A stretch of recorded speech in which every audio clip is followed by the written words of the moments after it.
বাহ বাহ বাহ।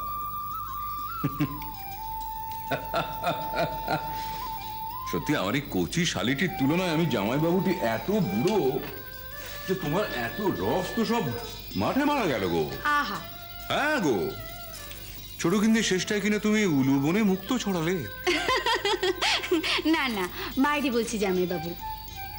এই যে আপনি পাঁচিল টপকে এপারে এলেন, আমি কিন্তু এই দিনটির অপেক্ষাতেই ছিলুম। আমার মনে বাদ্যি বাজছিল।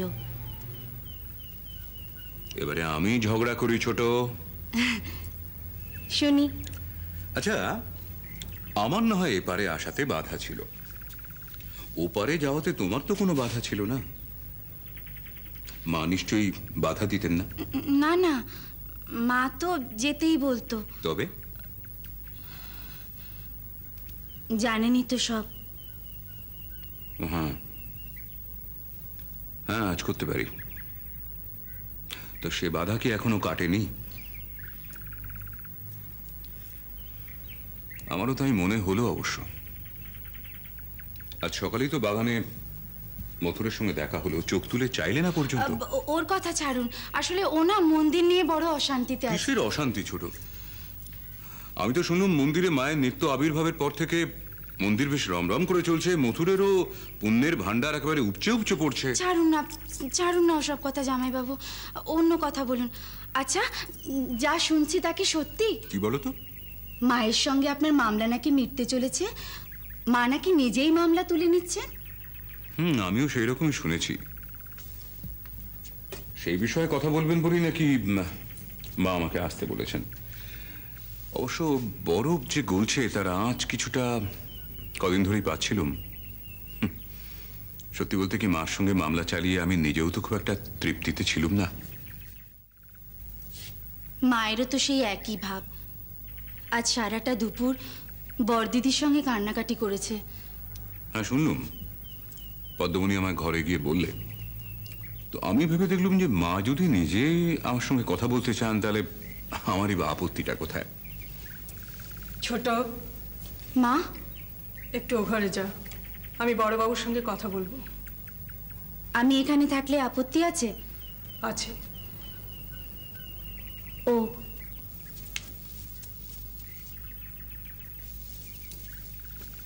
এ কি করলেন মা? ওর মন ভারী সরল। হোক, তোমার সঙ্গে আমি যে কথা বলবো তা আর কেউ শুনুক, তা আমি চাই না। আপনার যেমন ইচ্ছে। রামচন্দ্র, তুমি নিশ্চয়ই শুনেছ যে সুপ্রিম কোর্টের মামলা আমি তুলে নিতে মনস্থির করেছি। তোমার বিরুদ্ধে আমার আর কোনো অভিযোগ নেই।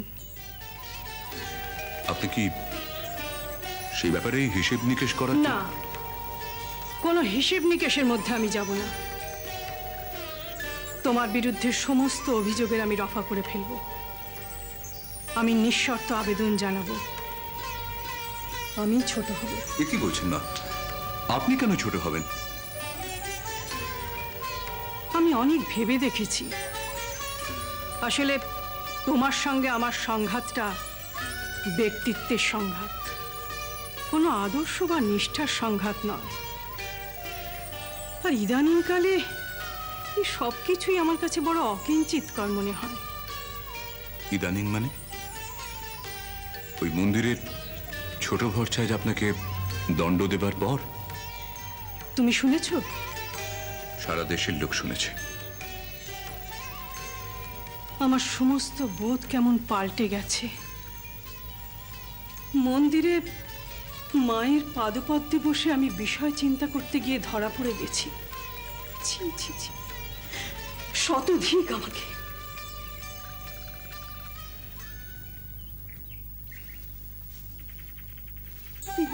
কেন বাবা?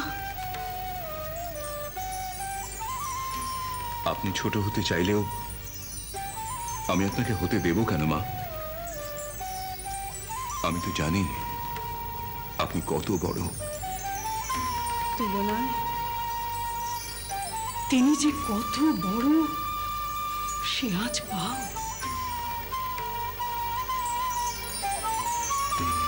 পাবো না, এবার পেতে হবে। আরে আয় না কি আরে কি শুরু করেছে বলো দেখিনি। আরে টানা হেঁচড়া করছো কেন? কথা আছে তাই। কি কথা? এই হলধারি তো আমায় জ্বালিয়ে মারলে। হ্যাঁ, এই বেশ নিরিবিলি জায়গা। কেন? ওখানে বলতে তোমার কি অসুবিধা ছিল? মন্দিরে বুঝি জায়গা ছিল না? থাকবে না কেন? কিন্তু আমি তোর ভালো চাই, তাই এখানে বলছি। বলো বলো, আমি শুনি। হ্যাঁ রে, তুই এ সমস্ত কি ভজঘট বাঁধাচ্ছিস? মানে ন্যাকামি হচ্ছে না? কি করেছিস কি তুই আজ? কি করেছি? বিষ্ণুগড়ের ভোগ থেকে ভাগ নিয়ে তুই কালিকা ঘরে নিরামিষ থালায় দিয়েছিস। হ্যাঁ, ও আসলে বিষ্ণুঘরের সুজি ভোগ আমার মাকে খাওয়াতে মন চেয়েছে গো। মন চাইবে কেন? মন চাইবে কেন? সব তোর ইচ্ছে মতো। আলাদা আলাদা ঘর, সব তুই এক করে দিবি? শোন গদাই, আমি তোর ভালোর জন্যই বলছি।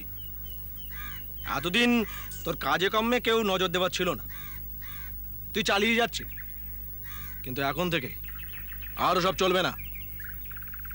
কি ব্যাপার বলো দেখিনি? তুমি হঠাৎ দাদামশাই হয়ে আমার ঘাড়ে চাপতে চাইছো কেন বলো তো? এ তো গায়ে মানে না আপনি মোড়ল ভাব। ও, হাতে ঘা দিচ্ছিস? চাপ বাবা, আবার কি বললুম? ওই তো বললি গায়ে মানে না আপনি মোড়ল। ঠিক আছে ঠিক আছে, আর বলবো না। বলো বলো, কি বলছিলে বলো, আমি শুনি, বলো। হ্যাঁ রে, এক বাসনের ভোগ ভাগ করছিস, কালীও খাবে কৃষ্ণও খাবে, এসব কি ঠিক? এতে নিষ্ঠাভঙ্গ হচ্ছে না? তুই বল। আমি মাকে ডাকি, মাকে কাছে পেতে চাই, ওনারা কেন ভাবেন না? কেন বুঝতে চান না? জগন্মাতার মন্দির, এখানে জাগ্রত দেবীর অধিষ্ঠান। আমি মাকে ডাকবো, মাকে কাছে পেতে চাইবো, ওনারা ওনারা আমাকে কেন ভুলবো যে বল দেখিনি? সেজন্যে নয়, তোমার ওই বায়ু চড়া ভাবের জন্যেই যত চিন্তা, বুঝলা? রানীমা, রানীমা, এদিকে ভারী গোলমাল শুরু হয়ে গেছে। কিসের গোলমাল দেওয়ান মশাই? ও, ইনি এখানে? তার মানে ইনি এসবের কিছুই জানেন না। কেন, কি হয়েছে? আসলে আপনার নাতি মহারাজদের এক একজনের রক্ত তো একেবারে টকবক করে ফুটছে। সে কি দেওয়ান দাদু, এর মধ্যে ওরা আমাদের টানছেন কেন? কেন টানছি ভাই? তোমাদের গোপের রেখা দেখা দিতে না দিতেই তোমরা সব একেবারে নেটিভ ব্যারন তৈরি হয়ে গেছো। মুশকিলটা তো সেখানে। শ্রী রাম কৃষ্ণ